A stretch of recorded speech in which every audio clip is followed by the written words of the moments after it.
A Serra do Cafezal, para quem não a conhece, é mais do que uma sucessão de curvas fechadas e declives acentuados. É um cemitério silencioso de histórias não contadas. Um palco para tragédias que a neblina teima em não dissipar. Reza a lenda que ali vagam almas inquietas, vítimas de acidentes brutais, de assaltos covardes, de desamores que encontraram seu fim no precipício. Marcos, cético por natureza, sempre preferiu acreditar na ciência da física e na prudência do motorista. Mas naquela noite, algo parecia diferente. O ar estava pesado, carregado de uma energia estranha, quase premonitória.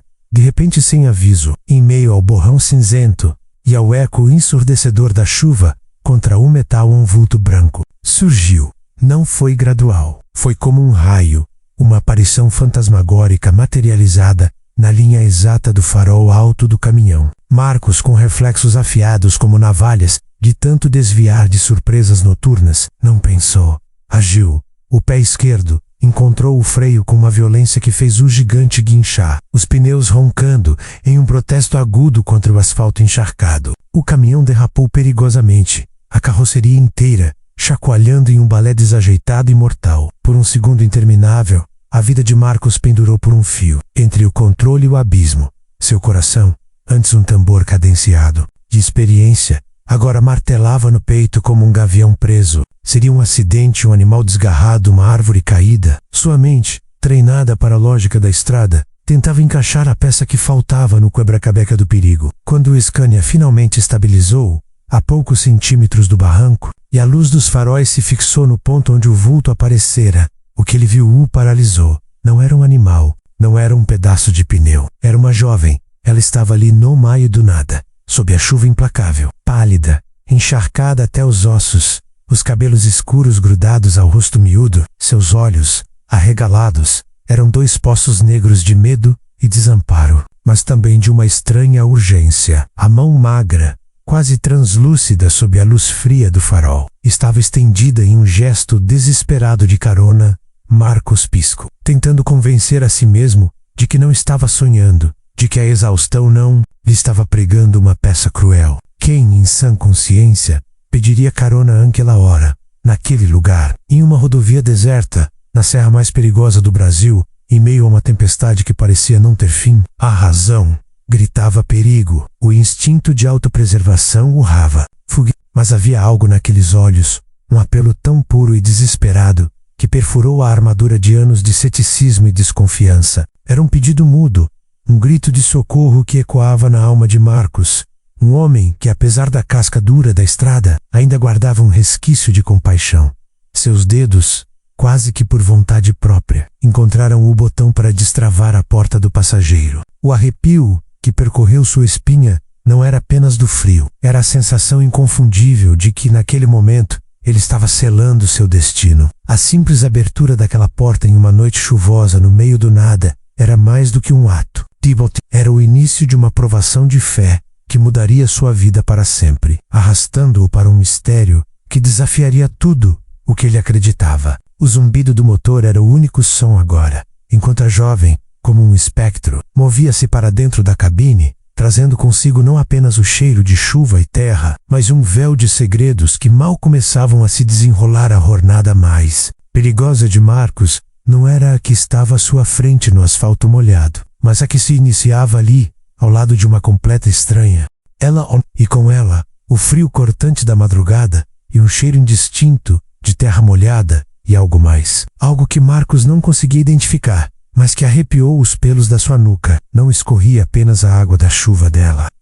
Escorrer também uma aura de calafrios, que imediatamente encheu o espaço confinado da cabine do caminhão. Ela se encolheu no banco do passageiro, os joelhos quase tocando o peito, os braços envolvendo o corpo, como se quisesse desaparecer. Dentro de si mesma, não disse uma palavra, absolutamente nada. O único som era o da chuva impiedosa batendo no teto do caminhão, e o murmúrio constante do motor, um contraste brutal com o silêncio sepulcral que emanava dela.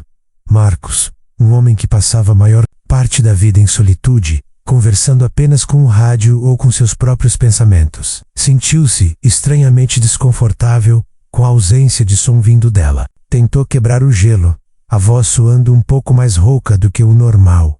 Moça, tudo bem? Para onde a senhorita vai? Qual o seu nome? As perguntas pairaram no ar, como névoa densa. Nenhuma resposta, nem um mover de lábios, nem um sussurro. Ela apenas permaneceu ali, uma estátua encharcada, os olhos arregalados, fixos em algum ponto invisível, além do para-brisa, como se estivesse vendo algo que Marcos não podia. Ele desviou o olhar para a estrada, sentindo o peso daquele silêncio. Estranho, por um momento, a ideia de que ela era uma assombração voltou com força total. Aquela serra era famosa por suas lendas, e a imagem dela surgindo do nada, sob aquela chuva, parecia ter saído diretamente de um conto de terror. Mas não, ela era real. O tecido de sua roupa estava molhado. As gotas de chuva ainda escorriam de seus cabelos para o banco, deixando uma mancha escura. O ar-condicionado do caminhão, mesmo no quente, não conseguia dissipar o frio que ela trazia consigo. A cada curva, a cada quilômetro percorrido, Marcos sentia a tensão no ar crescer. Não era apenas o silêncio dela que o incomodava. Iram, os olhos dela, mesmo sem encará-lo diretamente, ele sentia o escrutínio. De vez em quando, em um movimento quase imperceptível, a cabeça dela se virava, e aqueles olhos escuros vasculhavam cada canto da cabine. O painel de instrumentos, o porta-luvas, o banco de trás, os espelhos retrovisores. Ela não olhava para ele, mas para o ambiente ao redor, como se procurasse algo que havia perdido, ou, mais assustadoramente, como se estivesse fugindo de algo, verificando se estava segura, se ninguém a havia seguido. Era um olhar de paranoia, de um medo tão profundo que parecia ter se solidificado dentro dela. Marcos, apesar de sua fachada endurecida, não era imune ao medo. A estrada ensinava a temer o imprevisível, mas o imprevisível geralmente vinha em forma de acidentes, assaltos ou falhas mecânicas. Uma passageira silenciosa, com olhos de pânico e um cheiro estranho, era uma categoria inteiramente nova de ameaça. Ele tentou mais uma vez, a voz agora um pouco mais firme. Senhorita, preciso saber para onde a senhorita vai. Não posso ficar rodando sem rumo. É perigoso aqui. O tom era uma mistura de preocupação genuína e de uma necessidade crescente de entender o que estava acontecendo. Nada, apenas o som rítmico do limpador de para-brisa, raspando contra o vidro, e o murmúrio grave do motor. O silêncio dela se tornou ensurdecedor, um peso opressivo que preenchia a cabine, sufocando qualquer tentativa de comunicação. Marcos sentiu um arrepio gélido percorrer sua espinha. Não era apenas o frio da noite, era a certeza crescente de que ele havia pego mais do que uma carona. Havia pego um mistério, um enigma vivo, e a sensação de que estava se metendo em algo muito maior e mais sombrio do que podia imaginar. Ele olhou de soslaio para ela novamente. A luz fraca do painel iluminava seu rosto pálido. Não havia agressividade nela, apenas uma vulnerabilidade assustadora, misturada com uma tensão que parecia esticada ao limite. O que a faria pedir carona daquele jeito, no meio daquela tempestade, naquele lugar ermo? O que a estava perseguindo? E por que ela não falava? Seria medo? Choque? Ou algo muito mais complexo e perigoso? A estrada continuava sua dança, sinuosa, as luzes do caminhão cortando a escuridão. Marcos sentiu a responsabilidade pesada sobre seus ombros. Ele havia parado. Ele a havia deixado entrar. E agora, ele estava preso naquele silêncio perturbador, com uma passageira que parecia carregar o peso do mundo em seus olhos. A noite, que antes era apenas mais uma noite na estrada, havia se transformado em um cenário de drama e incerteza. O gigante da estrada continuava seu curso, levando consigo não apenas sua carga, mas um segredo vivo, uma prova de fé, que Marcos ainda nem imaginava estar enfrentando. A cada quilômetro, o mistério se aprofundava, e a pergunta que ecoava na mente do caminhoneiro era o que viria a seguir. O silêncio dela era a mais alta e clara das mensagens. O perigo estava à espreita, e a jornada estava apenas começando. A estrada serpenteava pela escuridão impenetrável da madrugada, e o silêncio dela tornava-se cada vez mais uma presença física, um fardo pesado que comprimia o ar na cabine do caminhão. Marcos sentiu em seus ouvidos, em seu peito, em cada fibra do seu ser. Aquela quietude não era calma, era uma tempestade contida, um grito mudo que ecoava mais alto do que qualquer berro. O Scania, o gigante da estrada, parecia arrastar não apenas sua carga, mas também o peso daquele mistério que a cada quilômetro se adensava, tornando a atmosfera quase sufocante. Marcos, que sempre se orgulhou de sua capacidade de lidar com o imprevisto, estava à beira da frustração. Sua mente, acostumada à lógica brutal da estrada menos perigo, obstáculo, solução, não conseguia decifrar o enigma em seu banco do carona. Ela continuava encolhida, os olhos fixos no vazio, como se o para-brisa fosse uma tela onde apenas ela via o que realmente importava. Ei, Inecal, de lá, a falta de qualquer comunicação irá. Ele precisava de uma direção, um nome, qualquer coisa que desse um contorno a essa situação bizarra.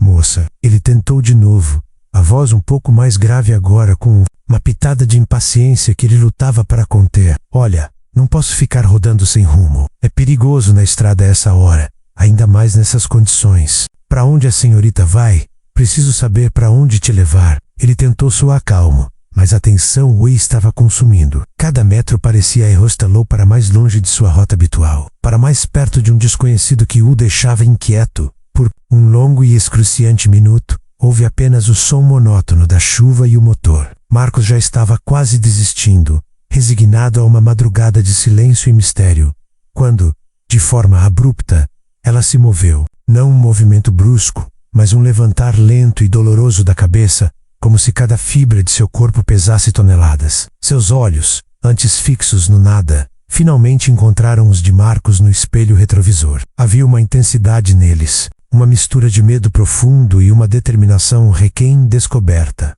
E então, ela falou. A voz que saiu foi um sussurro quase inaudível, rouca e embargada, como se não fosse usada há dias, ou como se cada palavra fosse um esforço titânico. Marcos teve que se inclinar ligeiramente para a frente, forçando-se a ouvir por cima do barulho da chuva, para o mais longe possível daqui, ela murmurou. E as últimas palavras se perderam em um suspiro cansado. Marcos sentiu um calafrio percorrer sua espinha, apesar do calor da cabine. Mais longe possível daqui?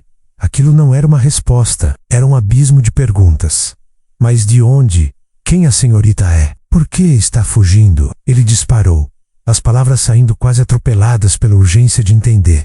Ela balançou a cabeça, um movimento quase imperceptível. Seus lábios tremeram, mas nenhuma outra palavra foi proferida. Ela apenas voltou a se encolher, os olhos marejados, mas não em choro, e sim em uma expressão de desespero contido. O pedido da mais longe possível ecoou na mente de Marcos. Não era apenas um pedido de carona. Era um grito de fuga. Ela não estava apenas perdida. Estava sendo perseguida. Ou pior, temia ser encontrada. O caminhoneiro sentiu uma mistura complexa de sentimentos. A impaciência inicial deu lugar a uma curiosidade mordaz e a uma preocupação genuína. Quem fugiria de algo com tanta intensidade que sequer conseguia pronunciar uma palavra completa? O que havia de tão terrível para ela querer se distanciar a ponto de pedir carona no meio da noite, naquelas condições, para um desconhecido? Estrada parecia se esticar infinitamente à sua frente, e Marcos percebeu que não importava o quanto ele corresse. Sem um destino, ele estava preso em um loop sem fim de incerteza. Ele não podia simplesmente dixalar em qualquer lugar. Aquela frase, o mais longe possível daqui, significava que ela não tinha para onde ir, ou que o de onde era tão perigoso que a deixava sem opções. Ele respirou fundo, tentando reorganizar seus pensamentos. A situação era absurdamente surreal. Um caminhoneiro experiente, acostumado a lidar com burocracias, cargas pesadas e prazos apertados, agora se via no centro de um drama humano profundo e assustador. Ele não era um detetive, não era um herói de filme, era apenas Marcos, um homem da estrada, com um caminhão e um coração que, apesar do tudo, ainda batia forte por compaixão. A decisão se formou lentamente em sua mente. Ele não poderia dixalar a própria sorte, não depois de ver o terror em seus olhos e ouvir aquele sussurro desesperado. Ele levaria ela para um lugar seguro, mas qual lugar? E como ele poderia ajudá-la se ela não se abria? A resposta de Ana apenas aprofundou o mistério, transformando uma simples carona em uma missão de resgate com contornos nebulosos. Marcos olhou para a jovem novamente, que já havia voltado à sua postura encolhida, uma silhueta frágil contra a escuridão da cabine. Tudo bem, moça, ele disse, a voz mais suave agora. Vamos dar um jeito. Você está segura agora. Não se preocupe. Ele não tinha certeza se ela havia ouvido ou se sequer acreditava nele, mas ele tinha que tentar. A aprovação de fé, que começou com a abertura da porta na curva da morte, estava tomando uma nova forma, a de uma confiança cega no desconhecido, e a crença de que, de alguma forma, ele seria o instrumento para libertar aquela alma aprisionada pelo medo. A chuva finalmente começou a diminuir, mas a neblina que subia do asfalto molhado parecia carregar consigo segredos ainda mais densos. Marcos apertou o volante, sentindo o peso daquela vida em suas mãos. Ele sabia que a estrada não era apenas asfalto e quilômetros. Era também um caminho de encontros, alguns deles, como aquele, destinados a mudar tudo, e ele estava pronto para enfrentar o que viesse, impulsionado por uma força que talvez fosse maior do que ele próprio. Ei você, que está mergulhado nesta história, se a carona da meia-noite está te prendendo, não esqueça de se inscrever no canal, ativar o sininho para não perder nenhum capítulo e deixar seu like. É rapidinho e ajuda muito a gente. E me conta nos comentários de onde você está assistindo e qual o seu nome. Quero conhecer cada um de vocês. Mewit por assistir. Os primeiros raios de sol, tímidos e pálidos, começaram a rasgar a cortina cinzenta do horizonte. Eles se espreguiçavam sobre a vastidão da Biar 116, dissipando lentamente a névoa espessa que havia abraçado a madrugada. Para Marcos, a luz era um bálsamo, uma promessa de que a noite de estranhezas finalmente se esvaecia. A chuva, felizmente, havia cessado a alguns quilômetros, deixando para trás apenas o asfalto lustroso e o cheiro fresco de terra molhada. Exausto, cada músculo de seu corpo clamava por descanso. A tensão daquela carona surreal havia drenado suas últimas energias. Ele sentia os olhos pesarem. A necessidade de parar e cochilar por algumas horas era quase insuportável. Mas antes de qualquer coisa, sua preocupação voltou-se para a jovem. O silêncio dela havia persistido. Apesar de seus esforços para puxar conversa e o pedido enigmático de o mais longe possível daqui, ela não havia proferido uma única palavra desde então, nem mesmo um gemido. Ela parecia ter mergulhado em um sono profundo, ou em um torpor que ele não conseguia decifrar. Marcos então desviou o olhar para o espelho retrovisor. Seu objetivo era simples: verificar se a jovem finalmente havia encontrado algum descanso, se estava minimamente confortável. O que ele viu, porém, fez seu sangue gélido congelar nas veias. Uma sensação de vazio, de irrealidade, tomou conta dele. Seus olhos se arregalaram, sua mente lutando para processar a imagem. O banco do passageiro estava vazio. Com um sobressalto, Marcos soltou um grito abafado que ficou preso na garganta. Ele pisou fundo no freio, em um reflexo quase instintivo, como se o perigo tivesse se materializado de repente na sua frente. O gigante da estrada guinchou na pista molhada, a carroceria balançando violentamente de um lado para o outro. A carga pareceu protestar com um baque surdo lá atrás, mas ele mal percebeu. Seu foco estava no banco vazio, na ausência de Ana. Não pode ser, ele murmurou, a voz trêmula, quase inaudível. Ele virou a cabeça para o lado. Seus olhos percorreram cada centímetro do espaço onde ela estava sentada, procurando por qualquer sinal, qualquer indício de que ela ainda estivesse ali, escondida, ou que ele estivesse em algum tipo de transe. Mas não havia nada, apenas o vinil do banco, amassado onde ela estivera, e uma leve umidade, vestígios da chuva que havia encharcado. Onde ela foi? Como ela havia sumido? Marcos tinha certeza absoluta de que a porta estava trancada. Ele nunca dirigia com as portas destrancadas na estrada. E se ela tivesse aberto e pulado? Serious suicidal. Seu corpo começou a tremer incontrolavelmente. Um arrepio mais intenso do que qualquer frio que a serra pudesse trazer percorreu sua espinha. Não era o medo de um acidente ou de um assalto. Era o medo do inexplicável, do sobrenatural. Ele estacionou o caminhão bruscamente no acostamento, ignorando o barulho do motor ainda ligado. Sua mente estava em um turbilhão. A memória do vulto branco na curva da morte, o silêncio dela, os olhos de pânico, o pedido para o mais longe possível daqui. E agora, o sumiço. De repente, todas as histórias de assombração da serra, do cafezal, que ele sempre desdenhou, se materializaram em sua frente, ganhando uma veracidade aterradora. Seria ela, de fato, um fantasma? Um espírito preso àquelas estradas, que buscou abrigo apenas para desaparecer com o nascer do sol? Com a respiração ofegante, Marcos desligou o motor. o silêncio que se seguiu preenchendo a cabine com o eco de seus próprios batimentos cardíacos. O ambiente parecia ainda mais pesado, carregado de uma energia residual. Ele olhou novamente para o banco vazio, depois para o chão da cabine, e foi então que seus olhos encontraram um objeto pequeno, quase imperceptível, que não estava ali antes pendurada no espelho retrovisor. Onde antes havia apenas um pingente de Nossa Senhora Aparecida, agora estava uma pequena e velha cruz de madeira. Ela era rústica, feita de galhos secos e amarrada com um fio de sisal desbotado. Não era um objeto que Marcos possuía, nem que ele tivesse visto em qualquer lugar dentro de seu caminhão. Ele estendeu a mão, hesitante, e tocou a madeira. Estava fria ao seu toque, mas parecia carregar uma energia peculiar onde ela veio. Teria a jovem deixado? Mas como? E por quê? A cruz não parecia um mero esquecimento. Parecia um sinal, um aviso, uma pista. A cabeça de Marcos girava. Ele saiu da cabine, as pernas bambas, a mente em um turbilhão. Olhou ao redor da estrada deserta. Apenas a névoa matinal e os resquícios da chuva. Ninguém, absolutamente ninguém. Apenas o som do vento nas árvores e o eco de sua própria incredulidade. Ele voltou para a cabine, o coração disparado. Aquela cruz, ela não estava ali antes. Ele tinha certeza. Marcos pegou a cruz, sentindo sua textura áspera. Ele fechou os olhos por um momento, tentando encontrar uma explicação lógica. Um fio de sanidade na teia de eventos daquela madrugada. Mas não havia lógica. A jovem simplesmente sumiu, evaporou. Isso não é normal. Ele sussurrou para o vazio da cabine, sentindo o peso daquela revelação.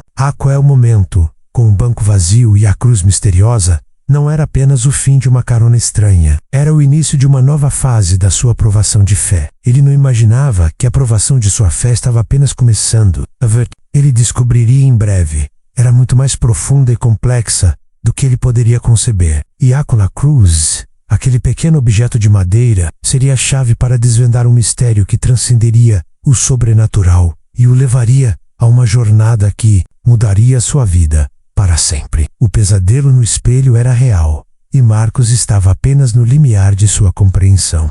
O ar da madrugada, antes carregado pela chuva, agora parecia rarefeito para Marcos. Seu corpo tremia, não mais pelo frio da Serra do Cafezal, mas pela vertigem do inexplicável. O gigante da estrada, outrora seu refúgio e sua extensão, agora parecia um cenário de pesadelo, ecoando o vazio deixado pela jovem. Ele desceu do caminhão, as pernas ainda bambas pela freada brusca e pelo choque do sumiço. Seus olhos, instintivamente, varreram a escuridão que começava a ceder lugar. A luz pálida da alvorada. Nada, apenas a estrada deserta, serpenteando à frente e atrás. O acostamento era um tapete úmido de pedras e terra. Não havia pegadas recentes além das suas próprias. Nenhuma sombra, nenhum movimento, nenhum sinal de vida além da vegetação rasteira que margeava Biar 16.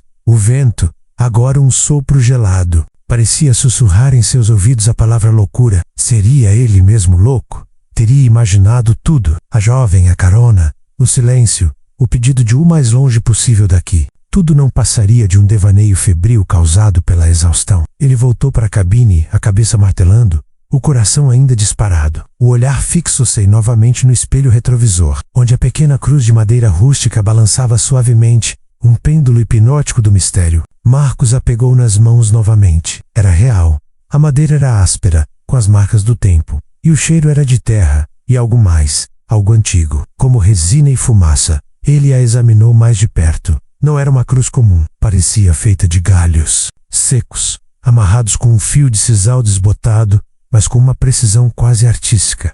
Havia algo nela que a distingue. Seus dedos, quase por instinto, deslizaram pela superfície irregular da madeira. E então, ele sentiu. Havia algo gravado, quase imperceptível à primeira vista. Camuflado pela cor escura e pela textura natural da madeira, ele distinguiu entalhes. Primeiro, no braço horizontal da cruz, duas letras. FP. A princípio, não fizeram sentido. FP.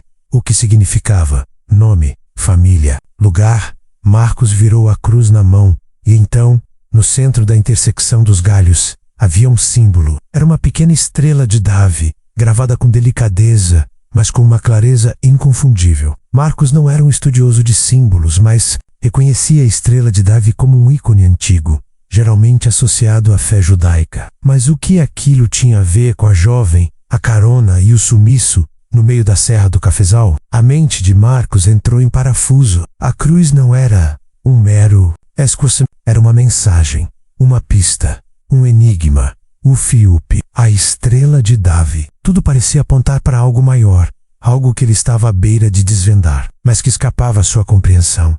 Ele sentou-se no banco do motorista, a cruz na palma da mão, pesando não apenas fisicamente, mas com o peso de uma responsabilidade inesperada. A sensação de que havia sido escolhido para algo, para uma missão que fugia completamente de sua rotina de caminhoneiro, começou a se instalar. Ele sempre fora um homem de fé, sim, mas sua fé era simples, prática, voltada para a proteção nas estradas e a provisão para sua família. Nada de mistérios bíblicos ou simbolismos ocultos. Isso não é normal. Ele sussurrou para si mesmo, as palavras ecoando na cabine vazia. O sumiço da jovem era assustador, mas a presença daquela cruz, com seus símbolos enigmáticos, era ainda mais perturbadora. Era como se a realidade tivesse se distorcido e ele estivesse preso em uma trama de um filme que nunca tinha visto antes.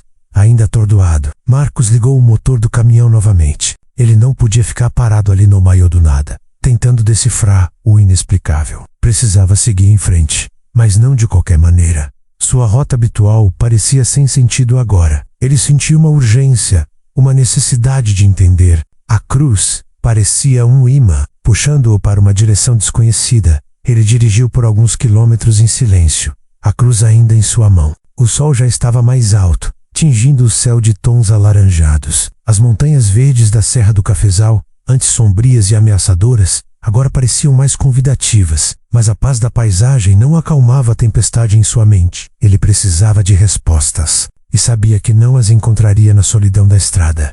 Decidiu que faria a próxima parada em um posto de gasolina movimentado. Um desses que servem de oásis para caminhoneiros e viajantes. Talvez lá, no meio do burburinho da vida comum, ele pudesse encontrar alguma racionalidade, algum pedaço de informação que o ajudasse a montar o quebra-cabeça. Ele precisava falar com alguém, talvez com outros caminhoneiros, com as pessoas locais. Alguém que talvez tivesse ouvido alguma coisa, alguma lenda, algum boato que pudesse lançar luz sobre o mistério da jovem que sumiu e deixou para trás uma cruz com símbolos secretos. A ideia de procurar ajuda, de compartilhar aquela experiência bizarra, era algo novo para Marcos. Ele era um lobo solitário da estrada, acostumado a resolver seus próprios problemas. Mas isso era diferente. Isso o transcendia. A cruz em sua mão era a prova física de que o que havia acontecido não era um delírio, era real. E sei era real significava que a jovem Ana, se é que esse era o nome dela, estava em algum tipo de perigo. E a cruz, com suas letras e estrela de Davi, era a única conexão que ele tinha com ela. A prova de fé que o caminhoneiro precisava, de repente, ganhava contornos de uma investigação. Um chamado a ir além do seu papel habitual. Ele não sabia para onde a jornada o levaria, mas sabia que impulsionado por aquela cruz misteriosa, ele não poderia mais voltar para a sua vida de antes. O destino havia colocado em suas mãos um enigma, e ele, Marcos, o caminhoneiro, estava prestes a desvendar a mensagem oculta. A decisão de Marcos de buscar respostas em um posto de gasolina movimentado foi um instinto, quase uma súplica, por sanidade no turbilhão de eventos daquela madrugada. Abiar 116, que antes parecia um monstro devorador, agora se estendia como um cordão umbilical ligando-o à civilização, à realidade. O sol já havia se imposto no céu, pintando o azul com pinceladas claras de um novo dia, mas a mente de Marcos continuava nublada pelo mistério. A pequena cruz de madeira com suas enigmáticas letras, FP, e a estrela de Davi, repousava no porta-copos, um amuleto estranho que o impulsionava. Ele avistou o complexo do posto Graal, um oásis de concreto e luzes que irrompia no horizonte. Dezenas de caminhões de todos os portes e cores estavam estacionados, seus motores roncando suavemente, seus motoristas buscando café, comida e um breve respiro da solidão da estrada. Marcos manobrou o gigante da estrada para uma vaga, sentindo o alívio imediato da segurança de estar em um lugar com movimento, com pessoas. Ao entrar na lanchonete, o burburinho de vozes, o cheiro de café fresco e pão de queijo quente, o ambiente vibrante, Tudo parecia um choque sensorial depois de horas imerso no silêncio opressor da cabine. Ele pediu um café forte, o mais preto que pudesse ser, e um pão na chapa, buscando algo que o ancorasse na normalidade. Sentou-se num canto, tentando parecer casual, mas seus olhos e ouvidos estavam em alerta máximo, enquanto a fumaça subia. Do sua cara, Marcos começou a prestar atenção nas conversas ao redor. Caminhoneiros são contadores de histórias natos, e os postos de estrada são seus palcos. Fala-se de tudo, dos perigos da rota, dos fretes bons, dos ruins, da saudade de casa e, inevitavelmente, das notícias da estrada. Ele ouvia com uma orelha, tentando pescar qualquer coisa que pudesse ter relação com seu enigma particular. Foi então que um grupo de 3 caminhoneiros, sentados em uma mesa próxima, começou uma conversa que fez o sangue de Marcos gelar. Um deles, um homem corpulento com um chapéu surrado, falava com a voz baixa e tensa, quase um sussurro. Rapaz, vocês souberam daquela história lá para baixo, perto da Serra do Cafezal? Ele perguntou. E Marcos sentiu cada músculo de seu corpo se enrijecer. Parece que uma moça sumiu. Dizem que fugiu de uma tal de seita lá na região. Pelo menos é o que a polícia está falando por lá. O segundo caminhoneiro, mais jovem e com cara de preocupado, balançou a cabeça.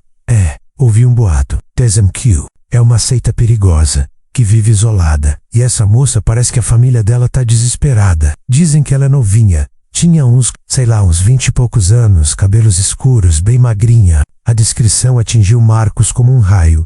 Jovem, cabelos escuros, magrinha, fugindo de uma seita na região da Serra do Cafezal. Cada palavra era um martelo batendo em sua cabeça, encaixando peças de um quebra-cabeça que ele nem sabia que estava montando. Aquela era a moça da carona. Tinha que ser. A coincidência era absurda demais para ser ignorada. Um frio gelido, mais intenso do que o da madrugada, percorreu a espinha de Marcos. Coincidência? Ou a resposta que ele temia encontrar? A ideia de uma seita adicionava uma camada de perigo e escuridão que tornava o mistério ainda mais sinistro. Não era apenas uma fugitiva, era alguém em sério perigo, possivelmente de vida ou morte. E ele, Marcos, estava inexplicavelmente envolvido nisso. O terceiro caminhoneiro, um homem mais velho, com cicatrizes no rosto, interveio com um tom de voz sombrio. Aquela região sempre foi esquisita. Tem umas histórias antigas de gente que se isola, que tem umas crenças meio doidas, mas se for verdade, o que estão dizendo sobre essa seita, de que eles prendem as pessoas, aí é outra história. Tomara que achem a moça logo. Marcos sentiu um nó na garganta. Ele sabia onde ela estava menos, ou pelo menos, onde ela esteve. Na cabine do seu caminhão. Por horas, aquela informação era um peso esmagador. Ele tinha visto um medo nos olhos dela.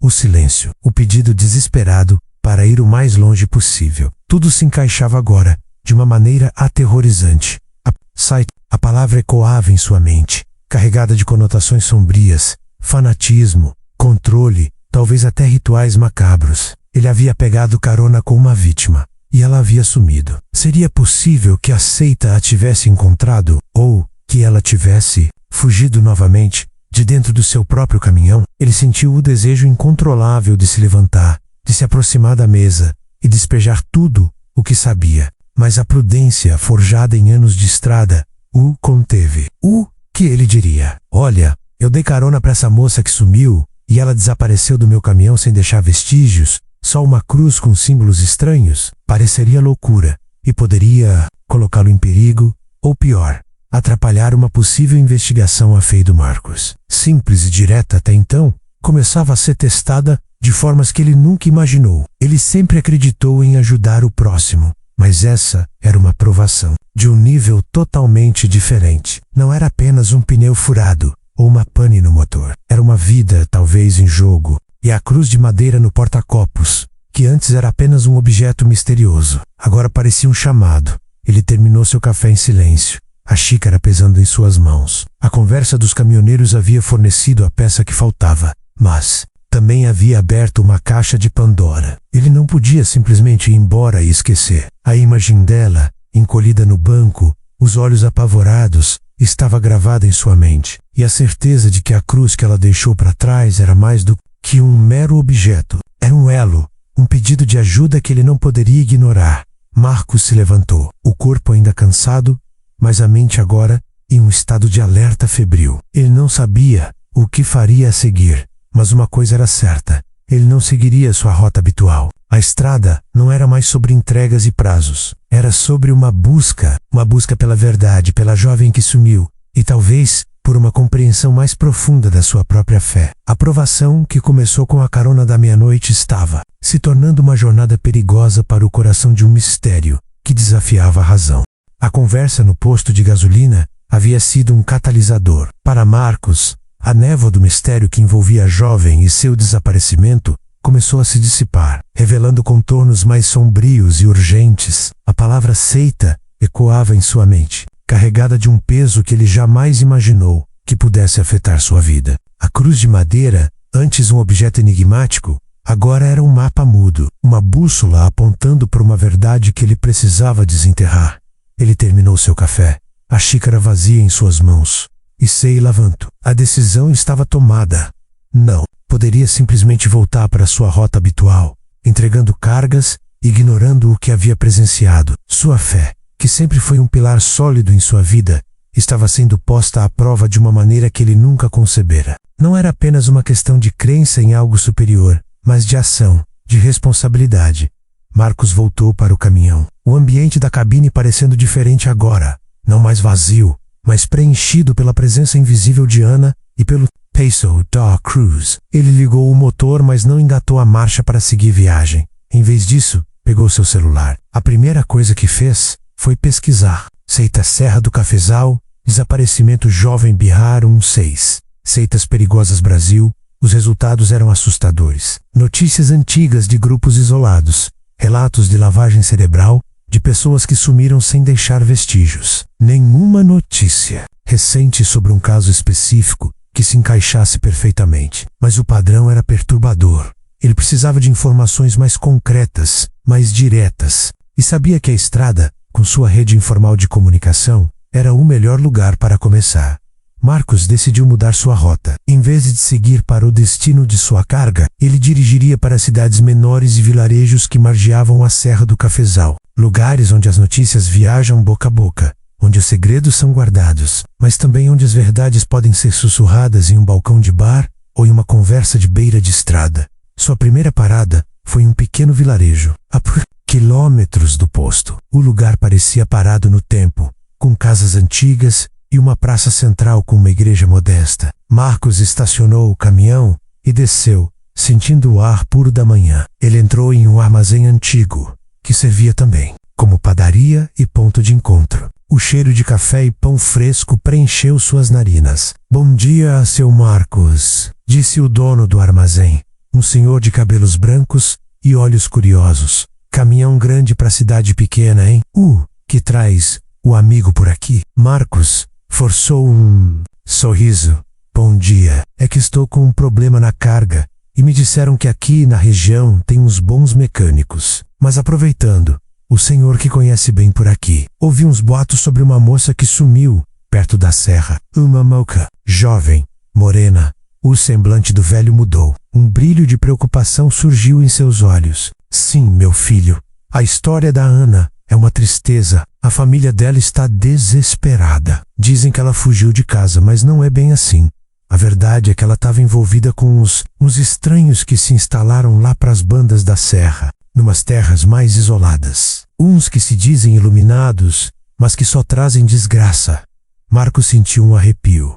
"Estranhos? Que tipo de estranhos?" O velho baixou a voz, olhando ao redor para se certificar de que ninguém mais estava ouvindo. "Uma seita, meu filho. É o Seita chamam do Filhos da Luz, mas de luz não tem nada. Vivem isolados, não deixam ninguém entrar e dizem que praticam uns rituais esquisitos. A Ana, coitada, foi seduzida por eles, ou talvez forçada. Ninguém sabe, mas a família dela, os peregrinos, são gente de bem e estão sofrendo muito. Filhos da Luz. As letras FP na cruz. Peregrinos. A estrela de Davi." Tudo começou a se encaixar com uma precisão assustadora. A estrela de Davi, um símbolo de fé e proteção, talvez fosse o símbolo da família de Ana Ossi Peregrinos, que lutavam contra essa seita. E as letras FP poderiam significar Filhos da Luz e Peregrinos, indicando o conflito, a luta, os peregrinos? Marcos perguntou, tentando manter a calma. Eles são daqui da região. Sim, uma família antiga. Sempre foram muito religiosos, mas de um jeito bom, sabe? De ajudar o próximo. Eles têm uma história de luta contra essas coisas ruins. Dizem que eles são os guardiões de algo, mas ninguém sabe bem o que. Mas o fato é que a Ana é a última da linhagem deles e sumiu. A cada nova pista, o mistério se aprofundava, e a linha entre o real e o sobrenatural se tornava mais tênue. Marcos sentia que estava entrando em um mundo que ele jamais imaginou existir. Um mundo de fanatismo, fé distorcida e perigo real. Ele agradeceu ao velho, comprou algumas coisas para disfarçar sua investigação e saiu do armazém, a mente fervilhando. Ele voltou para o caminhão, a cruz de madeira agora parecendo pulsar em suas mãos. Não era mais apenas um objeto, era uma relíquia, um elo com uma história antiga e uma luta presente. A busca pela verdade não era mais uma curiosidade, era uma necessidade urgente. Ele precisava encontrar Ana, não apenas por compaixão, mas porque a cruz e as palavras do velho o haviam arrastado para o centro de algo muito maior. Marcos sabia que estava se arriscando. Mexer com seitas perigosas não era o trabalho de um caminho, mas a imagem de Ana, pálida e aterrorizada, e o peso daquela cruz em sua mão eram mais fortes do que qualquer medo. Ele ligou o motor, o gigante da estrada, ganhando vida novamente. Mas desta vez, a rota não era ditada por mapas ou prazos, mas por um chamado interior, por uma fé que estava sendo forjada no fogo da provação. Ele estava se tornando um peregrino, em sua própria jornada, buscando não apenas uma jovem desaparecida, mas a verdade por trás de um mistério que desafiava a razão e a lógica, e que o levaria a confrontar seus próprios limites. A busca de Marcos o levou para mais longe da BR-116 e para dentro de um Brasil profundo, onde as estradas de asfalto davam lugar a caminhos de terra batida e as cidades grandes eram substituídas por vilarejos sonolentos. A cada parada, ele tecia sua história, perguntando, ouvindo, juntando pedaços de um quebra-cabeça macabro. A menção da seita Filhos da Luz e da família Peregrinos não era mais uma anedota distante, era uma realidade palpável, sussurrada com medo e respeito pelos moradores locais. Marcos sente-se cada vez mais um detetive de estrada, movido por uma força maior que sua própria vontade. A cruz de madeira, agora guardada no bolso da camisa, parecia queimar em seu peito. Um lembrete constante de sua missão. Foi em um desses vilarejos, empoeirado e esquecido pelo tempo, que a providência, ou o destino, interveio novamente. Marcos parou em frente a uma pequena e humilde igreja de madeira, com uma torre que parecia querer tocar o céu. Algo o puxou para dentro. Talvez fosse a necessidade de um refúgio, de um momento de paz em meio à tormenta de sua mente. Ou uma intuição. Ao entrar, encontrou um homem de idade avançada, com cabelos brancos como a neve e um rosto marcado por rugas profundas, mas com olhos de uma bondade e sabedoria que pareciam ver a alma. Ele estava varrendo o chão, com uma serenidade que contrastava com a angústia de Marcos. "Bom dia, meu filho", disse o velho com uma voz calma e rouca, sem se assustar com a entrada repentina do caminhoneiro corpulento. Que o traz a esta casa de oração em uma manhã de semana?" Marcos, que raramente frequentava igrejas, a não ser em casamentos ou batizados, sentou-se estranhamente à vontade. "Bom dia, senhor. Sou Marcos, caminhoneiro.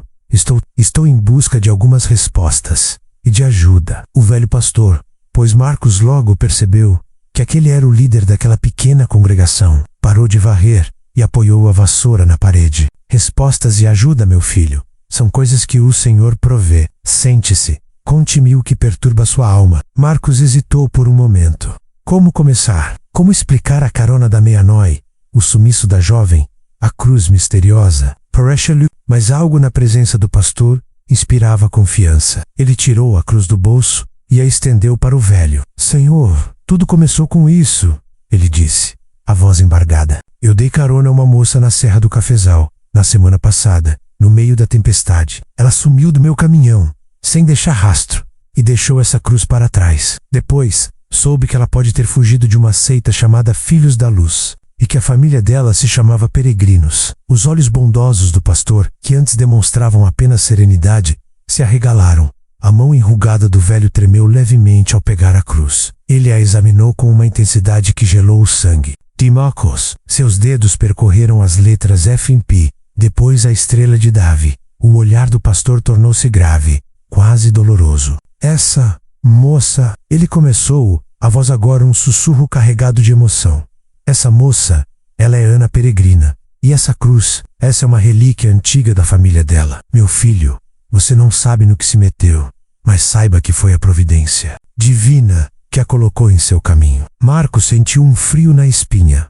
O Senhor a conhece, sabe o que está acontecendo? O pastor suspirou profundamente, como se o peso de anos de segredos e tristezas estivesse sobre seus ombros. Meu nome é Elias. Dediquei minha vida a combater essas forças malignas, a resgatar almas perdidas para as garras de grupos como os Filhos da Luz. Conheço os peregrinos há décadas. Eles são uma linhagem abençoada, guardiões de uma antiga verdade, e por gerações têm lutado contra essa seita sombria. Ele continuou, a voz ganhando um tom de urgência. Os Filhos da Luz não são apenas uma seita. Eles são um culto de adoração ao poder e à imortalidade. Acreditam que podem alcançar a vida eterna através de rituais profanos. E o mais horripilante deles envolve o sacrifício de jovens puras para renovar o espírito do líder deles, o chamado Guardião da Aurora. Marcos sentiu um nó no estômago. Sacrifício? Aquilo era muito pior do que ele imaginara. Ana, o pastor Elias continuou, seus olhos fixos na cruz. Ana é a última da linhagem peregrina. Por causa de sua pureza e por carregar o sangue de seus ancestrais, ela é considerada a escolhida pelos Filhos da Luz. Eles a estão caçando há anos. Querem usá-la no ritual final, o grande sacrifício que, segundo suas crenças deturpadas, os levará à plenitude do poder e da vida. A revelação foi como um soco no estômago de Marcos. Aquela jovem pálida, silenciosa e apavorada, era o alvo de um culto sanguinário. O medo em seus olhos agora fazia todo o sentido. Ela não estava apenas fugindo. Estava fugindo para salvar sua própria vida. Então ela está em perigo mortal? Marcos perguntou, a voz quase inaudível. Perigo mortal, meu filho. É uma questão de vida ou morte, confirmou o pastor Elias, os olhos fixos nos de Marcos. A estrela de Davi na cruz é o símbolo de proteção dos peregrinos, sua herança de fé. As letras F e P são a representação da luta entre os Filhos da Luz e os peregrinos. Ana provavelmente deixou a cruz para você como um sinal, um pedido de ajuda, talvez sabendo que apenas alguém de fé pura a encontraria e a entenderia. A fé de Marcos, que antes era uma questão pessoal, tornava-se agora uma responsabilidade monumental. Ele havia duvidado, havia se assustado com o inexplicável, mas agora a verdade era tão clara quanto brutal. Não era um fantasma, não era uma loucura, era o mal em sua forma mais pura. E ele, um simples caminhoneiro, havia sido arrastado para o centro dessa batalha. O que podemos fazer, pastor? Marcos perguntou, a voz firme, a dúvida e o medo sendo substituídos por uma determinação férrea. Onde eles estão? Como podemos salvá-la? O pastor Elias olhou para Marcos, um brilho de esperança em seus olhos cansados. Há anos eu busco uma forma de deter esses monstros, mas a fortaleza deles é inexpugnável e o ritual deles é secreto. Mas a sua chegada, com esta cruz e com a história da Ana, eu sinto que chegou a hora. O Senhor a colocou em seu caminho, Marcos, para ser o instrumento da salvação dela. A provação da sua fé não foi um teste, foi um chamado. Aquelas palavras ressoaram na alma de Marcos. Um chamado. Não era apenas uma carona, era um propósito. A luta de Ana era a sua luta agora. A escuridão da Serra do Cafezal, que outrora parecia ameaçadora, agora representava o campo de batalha entre o bem e o mal. E Marcos, o caminhoneiro, estava pronto para enfrentar o que viesse, impulsionado por uma fé que havia sido posta à prova e que agora emergia mais forte do que nunca. A vida de Ana dependia disso. A pequena igreja de madeira, antes um refúgio para Marcos, agora parecia um quartel-general de uma guerra invisível. As palavras do pastor Elias ecoavam na mente do caminhoneiro, reverberando com uma urgência que lhe tirava o fôlego. Anep, sacrifício, escolhida, Filhos da Luz. O que ele pensava ser uma bizarra coincidência de carona e sumiço. Revelava-se uma teia complexa de fé, misticismo e puro mal. A cruz de madeira, que Marcos ainda segurava com firmeza, por esta pulsa, com a história que o pastor Elias estava prestes a desvendar. O pastor Elias, sentando-se em um banco gasto da igreja, gesticulou para que Marcos fizesse o mesmo. Seus olhos, embora cansados, brilhavam com a determinação de quem carregava uma verdade há muito tempo. Marcos, a história dos peregrinos e dos filhos da luz, remonta a séculos. Começou o pastor, a voz baixa, quase um sussurro, como se temesse ser ouvido pelas paredes da igreja. Meus antepassados, assim como eu, têm acompanhado essa saga por gerações. Os peregrinos não são uma família comum. Eles são uma linhagem de guardiões da fé, descendentes de um grupo de cristãos, que há muito tempo se viu confrontado por uma heresia sombria na Europa. Essa heresia, que mais tarde se tornou a seita dos Filhos da Luz, acreditava em uma interpretação deturpada das Escrituras, focando na busca da imortalidade através de rituais de energia vital. Marcos ouvia com a boca ligeiramente aberta, absorvendo cada palavra. Aquilo era muito mais profundo do que ele poderia ter imaginado. Eles migraram para o Brasil buscando fundar uma nova ordem em terras virgens, longe da perseguição, continuou o pastor. Mas os peregrinos, cientes do perigo que essa seita representava, o seguiram. Eles vieram para cá com uma missão: proteger o legado da luz, um conhecimento ancestral sobre a verdadeira fé e o poder da criação divina, que os filhos da luz buscavam corromper e usar para seus próprios fins malignos. A estrela de Davi, na cruz, Marcos, não é apenas um símbolo judaico. Para os peregrinos, ela representa a conexão entre o céu e a terra, a proteção divina e a herança espiritual que eles juraram defender. Ele fez uma pausa, os olhos fixos na cruz na mão de Marcos. Essa cruz é a chave. Ela é feita da madeira de uma árvore sagrada, plantada pelos primeiros peregrinos neste solo brasileiro. Ela carrega a energia, a fé e a proteção de todos. Os seus antepassados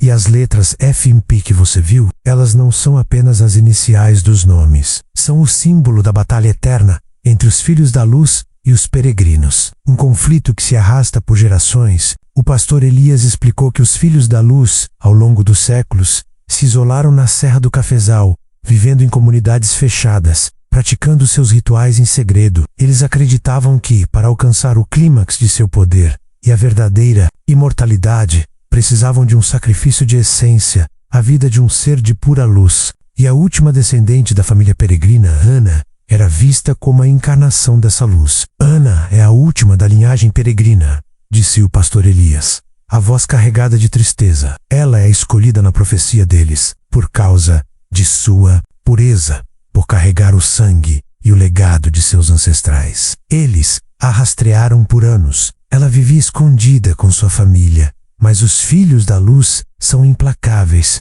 Conseguiram levá-la. Seu sumiço do seu caminhão, Marcos, não foi um ato de magia ou assombração. Foi uma manobra desesperada dela. Ela sabia que estava sendo rastreada. Usou o momento de confusão da tempestade para tentar despistá-los, talvez. Ou, mais provável, para se livrar do perigo imediato, e deixou a cruz com você como uma mensagem final, uma oração de ajuda para o único que parou para ela. Marcos sentiu um calafrio percorrer seu corpo. Ela não sumiu. Ela se libertou, ou foi forçada a se libertar, deixando para trás a única pista para quem a encontrasse. Mas por que eu? Marcos perguntou, a voz rouca. Eu sou só um caminhoneiro. Oh, pastor Elias sorriu, um sorriso triste e sábio. Porque a fé tem seus caminhos misteriosos, meu filho.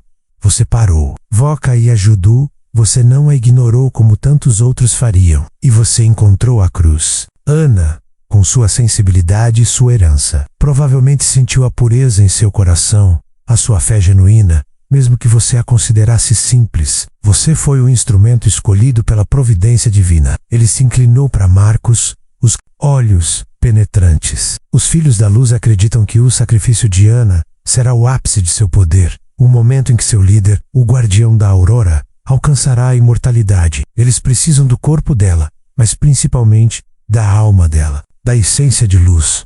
Esse ritual, ele está marcado para a próxima lua cheia.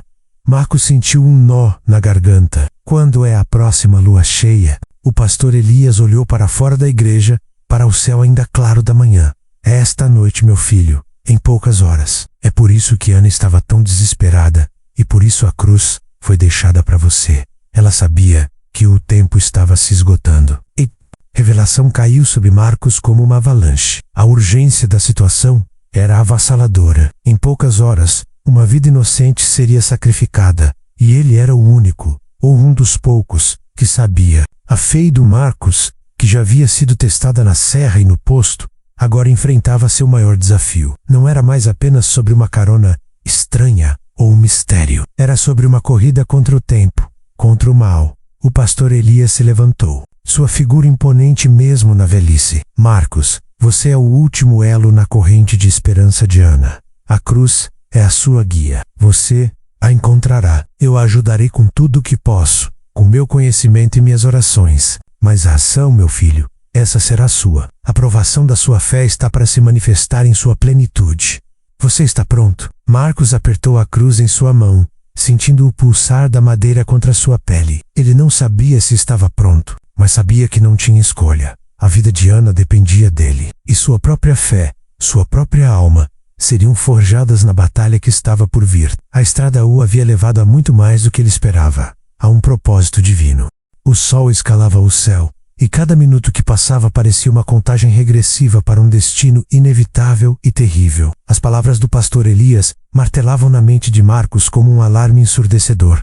Esta noite, em poucas horas, a revelação de que Ana era escolhida para um sacrifício profano pela seita dos Filhos da Luz transformou a paisagem ao redor de Marcos. O Brasil profundo, com suas montanhas e florestas, que antes representava paz e natureza, agora se convertia em um cenário de um pesadelo vivo, um palco para uma batalha entre o bem e o mal. A cruz de madeira em seu punho, uma herança da família peregrina, parecia vibrar, transmitindo a urgência da situação.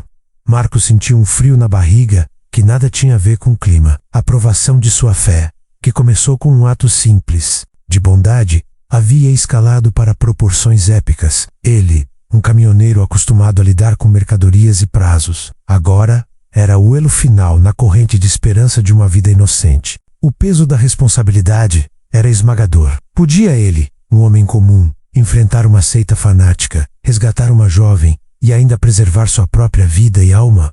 Pastor, onde eles estão? Como podemos chegar até ela? Marcos perguntou. A voz, Rucamaes Fam, a dúvida e o medo ainda estavam lá, sussurrando em seus ouvidos. Mas a determinação de agir era mais forte. O pastor Elias se levantou e caminhou até uma mesa antiga, coberta por mapas e livros empoeirados. Ele apontou para uma área densamente arborizada na parte mais isolada da Serra do Cafezal, longe de qualquer estrada pavimentada. Eles estão escondidos em uma fortaleza natural, nas profundezas daquela floresta. É um lugar de difícil acesso. Marcos, guardado por vigilantes e protegido por armadilhas naturais, e, segundo as lendas locais, até mesmo por forças sobrenaturais invocadas pelos rituais deles, ninguém de fora consegue entrar, e ninguém de dentro consegue sair, a não ser que eles permitam.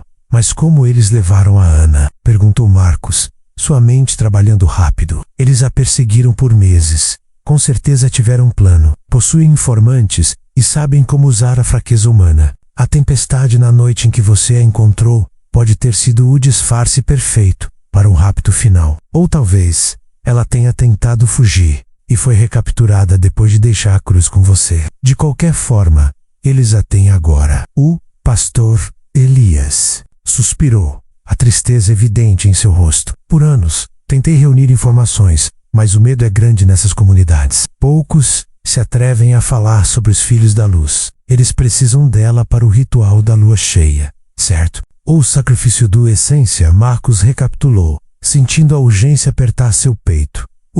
Que exatamente eles fazem? O pastor Elias hesitou, a repugnância evidente em seus olhos. Eles acreditam que, ao drenar a luz de uma alma pura como a de Ana, podem transferir essa energia vital para o guardião da aurora, seu líder, tornando-o imortal e concedendo-lhe poderes. É uma heresia grotesca, Marcos. Um roubo de vida em nome de um poder ilusório. Não há nada de divino nisso.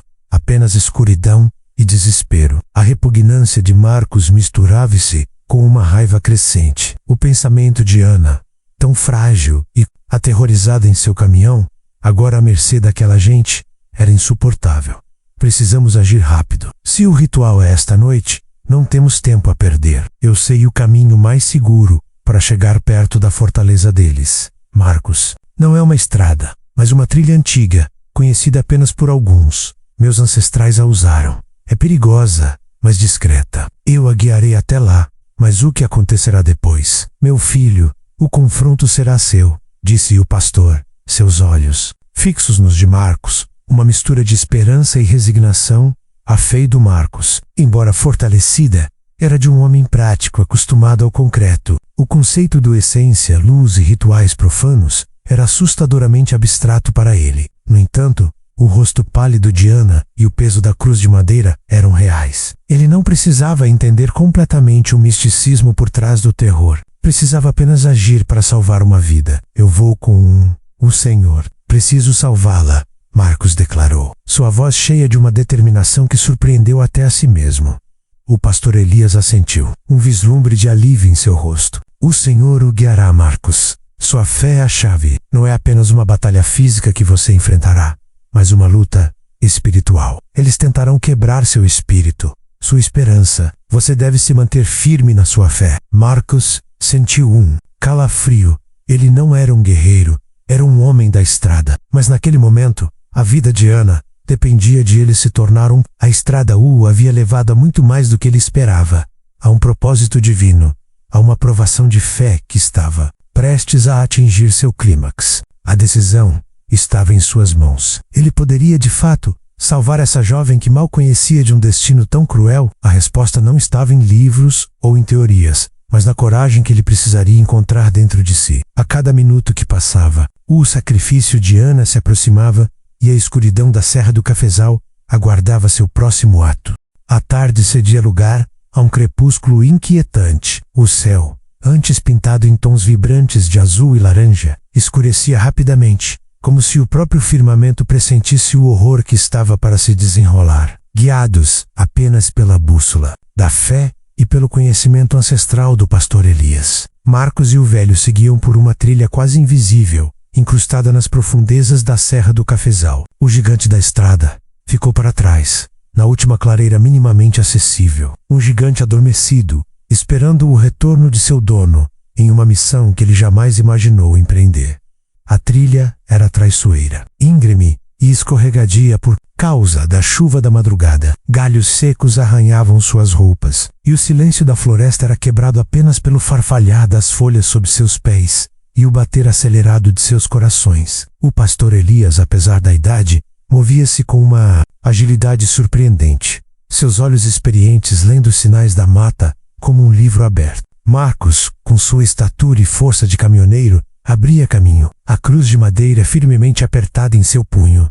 Agora, não mais um peso, mas uma extensão de sua própria determinação. Estamos chegando, Marcos, sussurrou o pastor, voz baixa e tensa, apontando para uma elevação à frente. O complexo deles fica no topo dessa montanha. É um lugar isolado, oculto pela natureza. Marcos sentiu um frio na barriga. A cada passo, a atmosfera ficava mais densa, carregada por uma energia estranha. Ele podia sentir o cheiro de fumaça, de terra queimada e de algo mais, algo doce e nauseante, que lhe revirava o estômago. O ar parecia mais pesado, e ele teve a sensação de estar entrando em um território proibido, onde as leis da razão e da natureza eram distorcidas. Finalmente, eles emergiram da densa vegetação em uma pequena clareira no topo da montanha. A cena que se revelou diante dos olhos de Marcos era digna dos piores pesadelos. Bem no centro da clareira, sob a luz quase plena de uma lua cheia assustadoramente brilhante,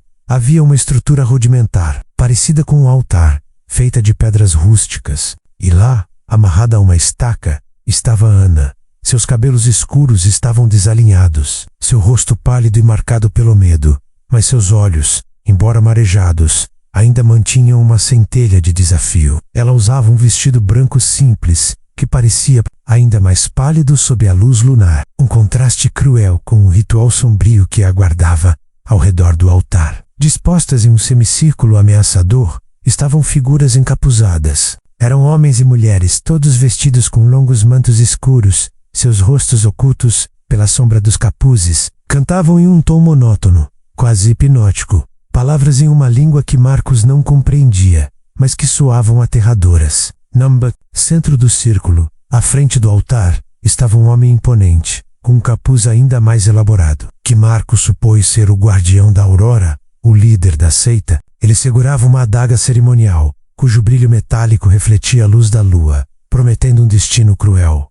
Ana. Marcos sussurrou, a voz embargada pela visão. O pastor Elias colocou a mão em seu ombro, um aviso mudo. Eles estão começando o ritual. Precisamos agir agora, Marcos. O coração de Marcos disparou. O medo o invadiu por um instante. Eram muitos, e ele era apenas um, acompanhado por um velho pastor. Mas a imagem de Ana, tão vulnerável, tão próxima de um fim terrível, acendeu uma chama de coragem em seu peito que ele não sabia que possuía. A fé que o pastor Elias havia falado agora se manifestava não como um sentimento, mas como uma força motriz. Ele ignorou a voz da prudência, o instinto de sobrevivência, que gritava para ele recuar. Não havia tempo para planos elaborados.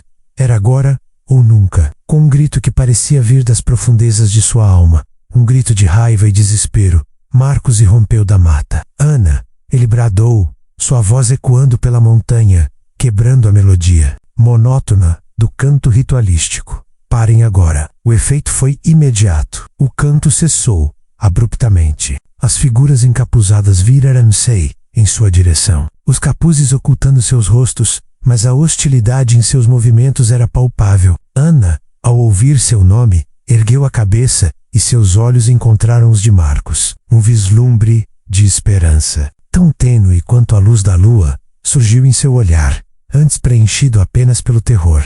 O guardião da aurora, no centro do círculo, virou-se lentamente, sua figura imponente e ameaçadora. Marcos não podia ver seu rosto, mas sentia o ódio e a fúria emanando dele. Intruso! A voz do guardião soou grave e poderosa, sem eco, como se não fosse humana. Você ousa profanar nosso ritual sagrado? Você se atreve a desafiar os filhos da luz? Eu vim buscar a Ana. Marcos retrucou, avançando alguns passos, a cruz ainda em sua mão. Ele podia sentir o pastor Elias logo atrás dele, suas orações silenciosas talvez ecoando no ar.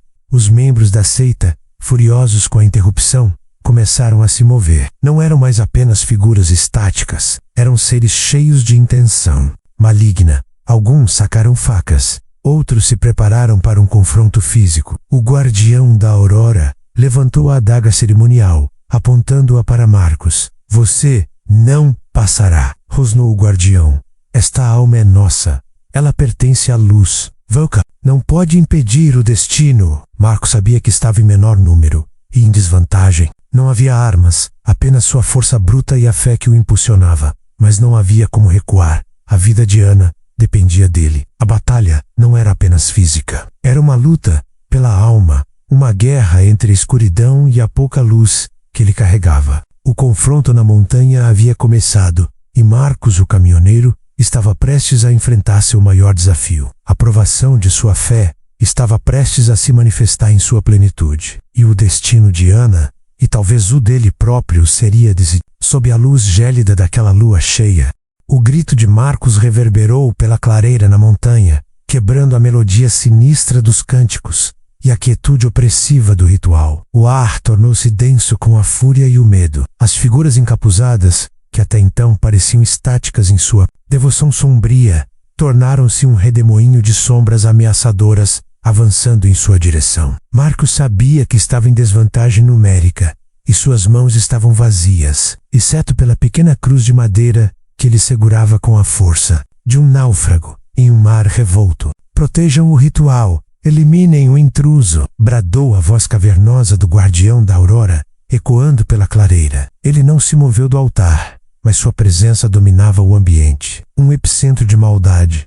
Os membros da seita, em número de talvez 10 ou 12, avançaram. Não eram guerreiros treinados, mas a cegueira do fanatismo lhes dava uma ferocidade alarmante. 2 deles, os mais próximos, sacaram facas curtas e enferrujadas, suas lâminas refletindo a luz da lua de maneira macabra. Eles vieram de flanco, tentando cercar Marcos e o caminhoneiro. Acostumado à brutalidade das estradas e às vezes a lidar com problemas na marra, reagiu por instinto. Não era uma luta elegante, era uma batalha pela sobrevivência. El era homem de força bruta e usou cada grama dela. O primeiro agressor tentou uma estocada no abdômen. Marcos desviou com um movimento rápido e respondeu com um soco poderoso que atingiu o queixo do homem, fazendo-o cambalear para trás e cair no chão.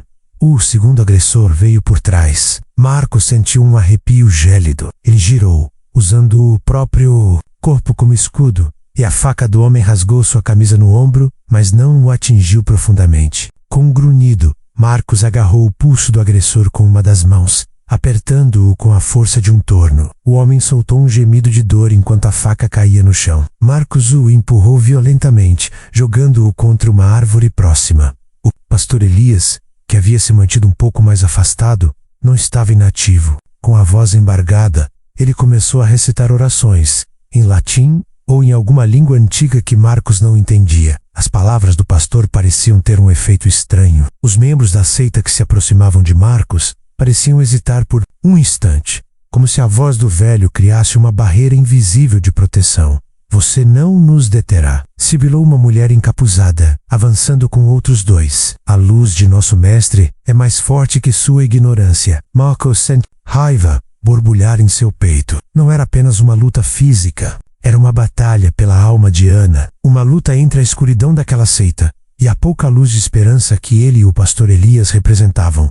Cada golpe, cada desvio, era um ato de fé. Ele pensou em Ana, amarrada no altar, seus olhos aterrorizados, mas ainda buscando por ele. Aquela imagem o impulsionava. Ele esquivou-se de um ataque simultâneo, sua agilidade surpreendendo os agressores. Um deles tentou agarrá-lo por trás, mas Marcos usou o impulso para girar e jogar o homem para longe. Ele não era um mestre de artes marciais, mas a necessidade de proteger Ana o transformara em um guerreiro improvisado. Sua fé não era um escudo impenetrável contra as facas, mas era a força motriz de sua coragem, a energia que o impedia de ceder. O guardião da aurora, do alto do altar, observava a cena com uma fúria crescente. Parem de brincar, tragam-no para mim. Ele profana nosso solo. Marcos sentiu a presença de mais membros da seita se aproximando, alguns com tochas, cujas chamas bruxuleantes lançavam sombras dançantes e macabras na clareira. Ele estava cercado, a desvantagem numérica ficando ainda mais gritante. A fadiga começava a se instalar, seus músculos protestando a cada movimento. Ele sabia que não poderia sustentar aquela luta por muito tempo. A pequena cruz de madeira, em sua mão, parecia pesar 1 tonelada. Em um ato de desespero e fé, Marcos a ergueu acima da cabeça, como se oferecesse uma oração final. Em nome do Deus vivo, ele bradou, com uma força que surpreendeu até a si mesmo: eu te ordeno, em nome de Ana, que parem com essa loucura. A reação dos membros da seita foi imediata e estranha. Aqueles mais próximos de Marcos recuaram um passo, alguns cambaleando, como se tivessem recebido um choque invisível. A voz do pastor Elias, que continuava suas orações, parecia ganhar um volume sobrenatural, ecoando pelas árvores. O guardião da aurora rugiu, furioso: tolos, não se deixem enganar por suas palavras vazias. Agarre-no. Mas a hesitação estava lá. A fé do Marcos, simples e pura, combinada com as orações fervorosas do pastor Elias, parecia criar uma dissonância na atmosfera densa do ritual. A luta não era apenas de socos e facas. Era uma batalha espiritual. A presença do bem contra a escuridão que eles tentavam invocar, Marcos sabia que a janela de oportunidade era estreita. Ele precisava chegar até Ana. A cada golpe que desferia, a cada investida que desviava, ele sentia a força da cruz em sua mão. Não era uma arma física, mas um símbolo, um catalisador de uma energia que transcendia o material. A prova de fé não era apenas para ele, mas para a própria seita. Eles acreditavam em seu poder, mas a pureza da fé de Marcos estava desafiando suas crenças mais profundas. A luta pela alma de Ana e pela sua própria estava em seu clímax. A clareira na montanha fervilhava com a fúria da seita. Marcos, exausto, sentia os músculos arderem e o ar rarefeito nos pulmões. Ele estava cercado, as tochas dos cultistas lançando sombras dançantes e ameaçadoras. O guardião da aurora, do alto do altar, observava com um sorriso cruel enquanto seus seguidores se preparavam para o ataque final. A cruz de madeira, úmida de suor em sua mão, parecia a única barreira entre ele e o abismo. O pastor Elias, embora mais afastado, mantinha suas orações. Sua voz um murmúrio constante, que parecia lutar contra o canto dissonante da seita. Marcos sabia que estava no limite. Não havia mais truques, nem força física ilimitada. A vida de Ana, dependurada por um fio, dependia de um milagre. Ele ergueu a cruz novamente, não como uma arma, mas como uma súplica, seus olhos fixos no céu noturno, onde a lua cheia, fria e indiferente, iluminava a cena macabra. Deus, ajuda-nos! Ele bradou, não como um pedido, mas como um grito, de desespero e fé inabalável. No instante em que a última palavra de Marcos ecoou no ar, o céu respondeu. De repente, sem aviso, uma força invisível rasgou as nuvens, densas que teimavam em cobrir a lua. Um relâmpago colossal, de uma intensidade e brilho jamais vistos, fendeu a escuridão. Não era um raio qualquer. Era um pilar de luz branca e azulada, que desceu dos céus com uma velocidade aterrorizante. O alvo não foi Marcos, nem o Alta. O raio atingiu em cheio a árvore mais alta e imponente da clareira, uma figueira centenária que pairava como um sentinela, sombrio sobre o local do ritual. O impacto foi ensurdecedor, um estampido trovejante que fez a terra tremer sob os pés de todos, por um breve e congelante momento. A clareira foi inundada por uma luz tão intensa que ofuscou a lua e as tochas. A figueira, antes majestosa, explodiu em 1000 pedaços, suas lascas de madeira voando em todas as direções como projéteis. Em segundos, as partes da árvore atingidas pelo raio se desintegraram em chamas vivas. O cheiro de madeira queimada misturando-se ao odor adocicado e nauseante da seita. O caos irrompiu. Os membros da seita, que minutos antes pareciam tão confiantes e implacáveis, agora estavam em completo pânico. O grito do guardião da aurora, que antes era de fúria, transformou-se em um urro de puro terror. Eles, que acreditavam manipular forças sobrenaturais, estavam agora diante de uma manifestação de poder que superava em muito qualquer coisa que pudessem invocar. Era a fúria dos céus, a intervenção divina, manifestada de uma forma brutal e inegável. As figuras encapuzadas, antes tão ameaçadoras, se dispersaram em uma debandada caótica. Alguns caíram, outros tropeçaram, desesperados para fugir daquele lugar que de repente se tornara aterrorizante para eles. As tochas foram largadas, e as chamas se espalhavam rapidamente na vegetação seca, adicionando mais fumaça e desordem. A cena. Eles não se importavam mais com Ana, nem com um ritual. Acreditavam que a fúria divina os havia alcançado, que seus rituais profanos haviam provocado a ira de uma força superior. O guardião da aurora, antes tão altivo, agora cambaleava. Os olhos que Marcos conseguiu vislumbrar por um momento, sob o capuz, cheios de pânico fixos na árvore em chamas, ele tentou reaver alguma dignidade, balbuciando palavras, talvez uma tentativa de contrafeitiço, mas era inútil. O poder que ele venerava era insignificante diante daquela manifestação. Com um último olhar de ódio e desespero para Marcos, ele se virou e correu, desaparecendo na escuridão da floresta. Seguido pelos últimos membros de sua seita em fuga, Marcos, embora exausto e ainda tremendo, sentiu uma onda avassaladora de alívio e gratidão. Ele caiu de joelhos por um momento, a cruz ainda em sua mão. O ar estava pesado com fumaça e ozônio do relâmpago, mas a opressão maligna que pairava sobre a clareira havia sumido. O canto mórbido foi substituído pelo crepitar das chamas e pelo som distante da fuga.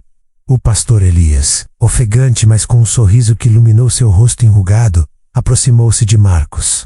O Senhor respondeu: "Meu filho, ele nunca abandona os justos. A sua fé foi a ponte para a intervenção."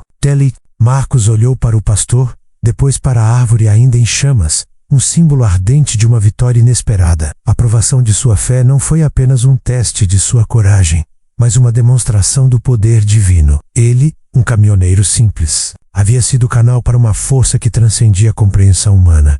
Ele se levantou, suas pernas ainda um pouco instáveis, e correu em direção ao altar, onde Ana estava amarrada. A jovem, que havia testemunhado tudo, estava com os olhos arregalados de choque, mas agora havia um brilho de esperança neles. Sua respiração era ofegante, mas ela estava viva, áquea ao momento, com a clareira iluminada pelas chamas da árvore. Atingida pelo raio, e o silêncio quebrado apenas pelo crepitar do fogo, foi o clímax de sua jornada. A intervenção divina havia salvado o dia, dissipando a escuridão da seita e libertando Ana de seu destino cruel. Marcos sabia que nada em sua vida seria o mesmo. A carona da Maionói havia se transformado em uma epopeia de fé, e ele, o gigante da estrada, havia cumprido seu propósito.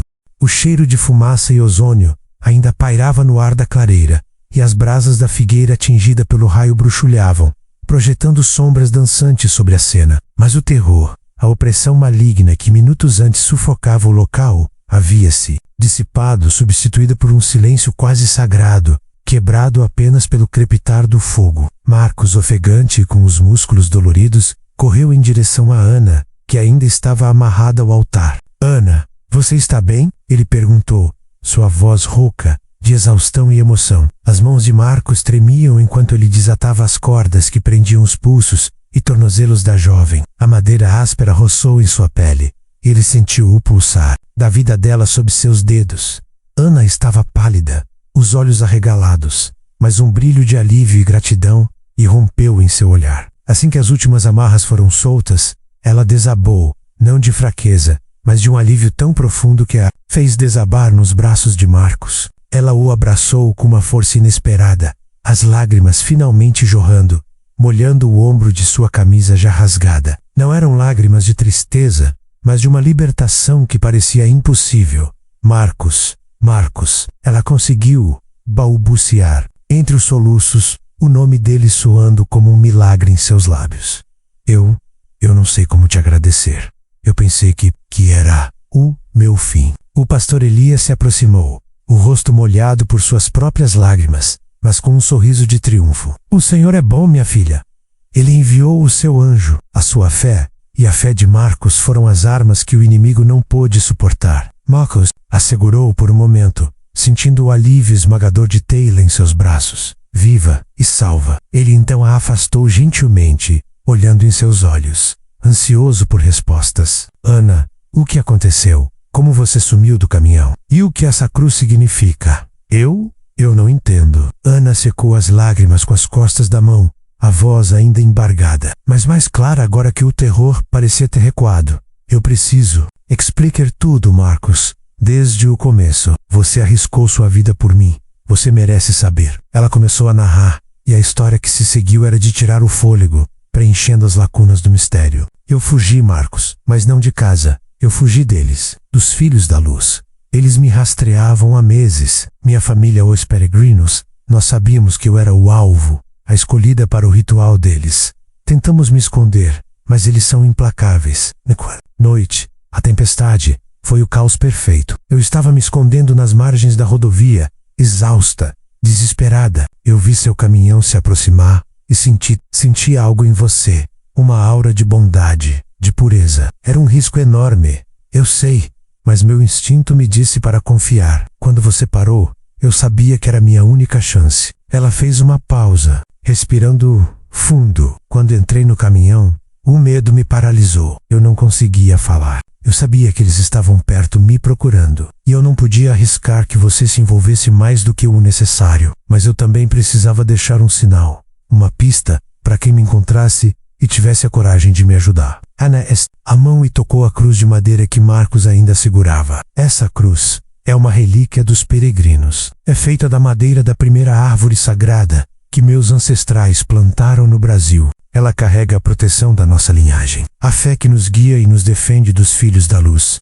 As letras F em P são o símbolo da nossa luta ancestral. F de filhos da luz, P do peregrinos. E a estrela de Davi é a nossa marca, a representação da nossa conexão com a verdadeira luz divina. Marcos ouvia, sua mente absorvendo cada revelação. Aquele símbolo tão pequeno, tão rústico, era a chave de tudo. E o meu sumiço do caminhão, Ana continuou, a voz mais baixa. Não foi um truque, Marcos, nem mágica. Foi uma manobra. Desesperada, eu senti quando eles se aproximaram. Eles têm formas de rastrear a essência deles, como eles chamam. Eu sabia que, se eles me encontrassem no seu caminhão, você estaria em perigo. Eu não queria que você se machucasse. No último instante, quando você olhou no espelho, eu me atirei para fora da cabine, para as margens da rodovia. Enquanto você olhava para o banco vazio, eu sabia que era arriscado, mas era a única forma de despista-los do seu caminhão. Eu deixei a cruz para você porque, de alguma forma inexplicável, eu sabia que você era o único que a entenderia, o único que teria a fé para seguir em frente e me procurar. A revelação foi um choque, mas também um alívio imenso. Não havia fantasma nem assombração, apenas a coragem desesperada de uma jovem tentando sobreviver e a fé inexplicável que a ligava a ele. Eles me recapturaram logo depois, ela disse, a voz embargada novamente. Mas o tempo que eu ganhei e a sua coragem em vir até aqui me salvou. Você e o pastor Elias. Eu estava perdendo as esperanças. Pensei que ninguém viria. Marcos olhou para o pastor Elias, que sorria com sabedoria. A fé, minha filha, é um caminho misterioso. O Senhor usa os mais improváveis para cumprir seus propósitos. O reencontro, em meio às brasas e ao silêncio da noite, era mais do que a reunião de duas pessoas. Era o fechamento de um ciclo de medo e a abertura de um novo capítulo de esperança. Ana, que havia pedido carona à meia-noite como um vulto assustador, agora era uma presença real. Uma vida que Marcos havia ajudado a salvar. E ele, o caminhoneiro, compreendia agora o verdadeiro significado da provação de sua fé. Não era apenas um teste, mas um chamado para uma missão que ele, sem saber, havia cumprido.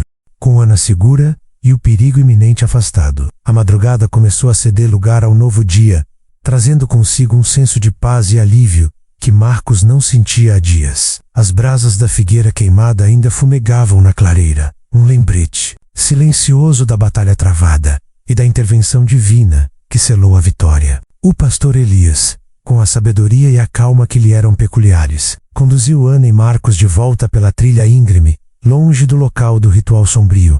A descida foi mais fácil do que a subida, como se a própria montanha aliviasse seu peso. Agora que o mal havia sido repelido, chegaram à clareira, onde o gigante da estrada estava estacionado. O amanhecer pintava o céu com tons de rosa e laranja, e o ar da floresta, antes carregado de tensão, agora cheirava a terra úmida e orvalho. Com a ajuda do pastor Elias, Ana foi acolhida. O velho homem tinha uma pequena rede de contatos, pessoas de confiança em comunidades vizinhas que também haviam sido tocadas pela luta contra os filhos da luz. Ele providenciaria um refúgio seguro para Ana, um lugar onde ela poderia se recuperar do trauma, longe do alcance da seita desmantelada. Os olhos de Ana, antes tão cheios de terror, agora brilhavam com uma esperança renovada, e ela olhava para Marcos com uma gratidão silenciosa, mas profunda. Você salvou minha vida, Marcos, ela disse, a voz ainda um pouco fraca, mas firme.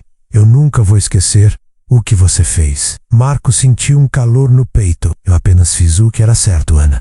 Foi uma provação de fé que eu nem sabia que precisava. Ele sorriu, um sorriso genuíno, que não lhe vinha aos lábios há muito tempo. O pastor Elias observou os dois, um brilho de aprovação em seus olhos. O caminho da fé é assim, meu filho. Ele nos testa, mas também nos revela forças que nem imaginávamos possuir. A sua bondade e a sua coragem foram a resposta para as orações de Ana. Era Horaday Petit. Ana tinha um novo caminho a seguir. E Marcos, embora transformado, tinha sua própria estrada para trilhar.